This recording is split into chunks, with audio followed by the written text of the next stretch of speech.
Thank you so much. That's quite an introduction. I seem to do a lot. Let me see if I can get my slides on here.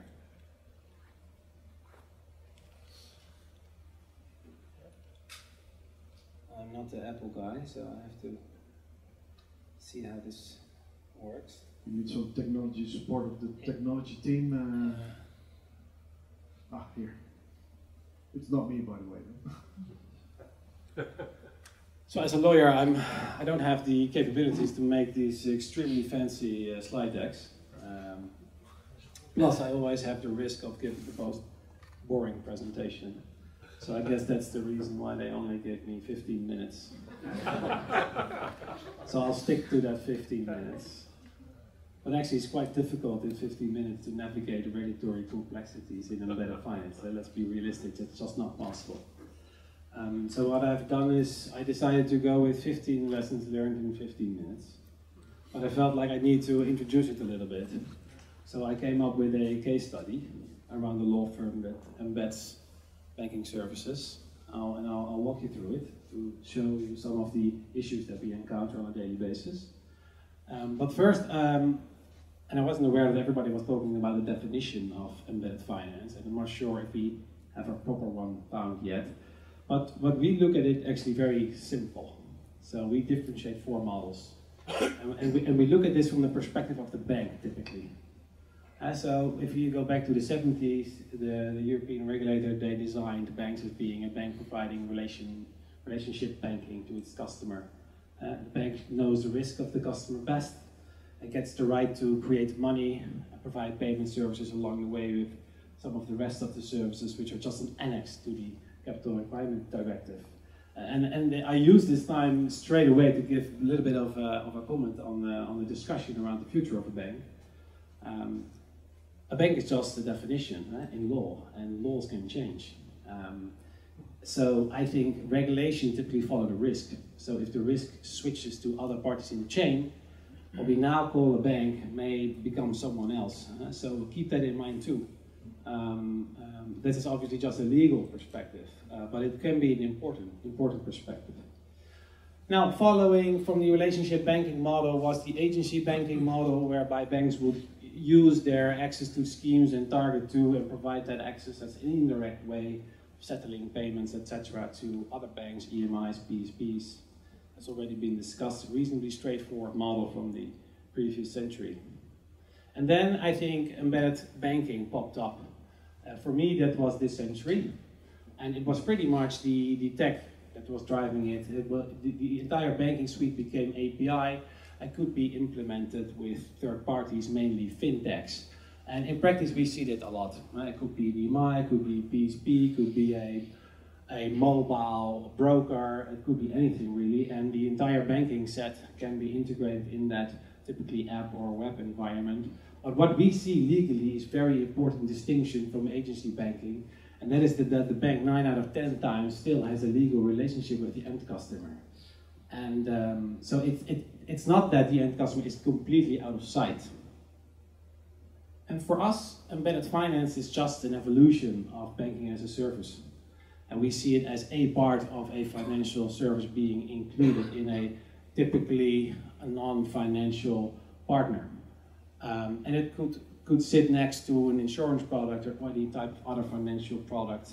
But for us, in essence, it's banking as a service. And the bank still, 9 out of 10 times, has a legal relationship with the customer. And what people often also forget is that the embedded finance partner is regulated. It may have, it could be an automotive platform, but it can easily require a license to actually embed these financial services, and that's definitely something that you see happening now, for instance, in the EV charging street, whereby everybody now starts to understand that there may be a license requirement on occasion with some of these providers. Okay, so these are the models that we distinguish from a legal perspective, and it's actually very important for us to understand how an embedded finance solution is being designed, because typically we get included when the tech is already done. And everybody's talking about the customer journey. But the only thing that we want to know is who provides what service to whom. And how does the contract suite look like? And is everybody having the right license? And if you're going abroad, how do we know that this product actually works abroad? Case study. Osborne Clarke. Law firm, and wants to be the first law firm in Europe that embeds banking accounts in its offering to clients. That's great, because then we can automatically charge our fees to that account at the end of the month. But then we realize that we need to find a bank to do that. And there is a bank that's willing to do it. They have a BaaS solution ready and it seems to fit. We can provide accounts. They have a legal relationship with our customers. We can provide our law, but then we realize that we need a gateway. Because actually we don't have a proper gateway. So we call the guys from IGTB, because we're not good with tech, and they built us this great gateway, which provides a portal to the accounts. And then we realized that we also have OC Solutions, which is our online distribution of cross-border services, which we integrate in the gateway. The bank is okay with it, because the bank says, hey, anything that you do beyond my APIs is your business, we don't care. We're like, okay, that's fantastic. So we include our OC GPT. That's our proprietary Gen AI solution, giving easy answers to difficult legal questions. And we include it in the same portal. And then we ask if we can also have that tool enable transactions over that account. And then it becomes a little bit more difficult, because the bank says, well, maybe you can translate those commands into an API request, and you can make the payments and you can show balances, but we're not sure if it's compliant. So somebody has to figure that out. And then we continue and we say, we also want cards, and we want an app, and we want an NFC enabled, and we want contactless payment. And the bank says, that's great, but we don't offer that in our BaaS solution. So you have to partner with a BIN sponsor who gets you the bank identification number. So we say, okay, we find this great party in Malta who does it. We only need the BINs. So we find somebody who prints cards, and we print our Osborne Clarke cards, Visa enabled, and it works. We connect it to the BaaS, and we have quite an impressive suite already. But then we realized that some of our clients did not deposit enough money in the end of the month in their accounts, and we still want to charge our fees, so we need lending. Alright, so we asked the bank, can you include lending? And the bank can actually include lending. It's sort of API enabled, but they only provide the funds to us, and we then would have to provide the funds as an overdraft into the account. So they don't take on the risk of all the end customers. We said, okay, if that works, then it works for us. And then we feel like if we built this, we have a happy customer. And then we ask the bank, can you build this? Can you do this? This is what we want. They say, yeah, we can do this. We're subject to quite a number of regs, AMLD, of course, CRD, CRR, PSD2, DORA, to name a few. But we can do this. This is our core business. And we've been doing it for a while, so no problems there. And we talked to the other service providers. They said, yeah, we can do this. This is PSD2. I mean, this is our core business. We provide BINs, and I am a PSD2 authorized PIS, AIS. I know what I'm doing. Yeah, no problem. And then we look at ourselves and we say, oops. We were unregulated, but suddenly we are subject to quite a bit of regulations. Why? Well, because we run a campaign to place deposits on your account, and we may actually incentivize customers to open that bank account, which would trigger another license that we don't have. And then there is AML, and as a law firm you're subject to AML anyway, but the bank sort of pushes out some of its AML to us, and the BIN sponsor also has very nasty AML requirements, so it gets really complicated. And then finally we realize actually as a law firm we're subject to bar rules. We don't even know if the bar rules allow us to provide banking services next to law. So we lose a year. That's pretty much what happens at this stage. This doesn't launch because we need licenses, we need clearance from the bar association, etc. And that's a shame, because we asked all these questions to the bank in advance, and everything was possible, right? They had the license, no issues, but it turned out to be different. We have the licenses, we got clearance from the bar, and we pushed forward. And we say to the bank, okay, give us the legal suite, give us the contracts. And the bank says, well, this is pretty much how it looks, simplified. And everything that's on the left of you, Osborne Clarke, that's what we have. And everything on the right, you have to draft. All right, okay, but we thought that you would do the drafting, and you are providing all the services here, right? You are the bank. Yeah, they say, no, but you have to draft that suite, and by the way, that suite has to be compliant with our 100-page master services agreement, with the 100 annexes and schedules to it. So you have to make sure that it's fully up to standard. Plus, you have to comply with our outsourcing agreement, SLAs, as well. So we lose another 6 months, because we don't have that suite. And we don't know, well, the bad example, we're a law firm, so we should know what to do. But suppose we're not a law firm, we need advisors to help us.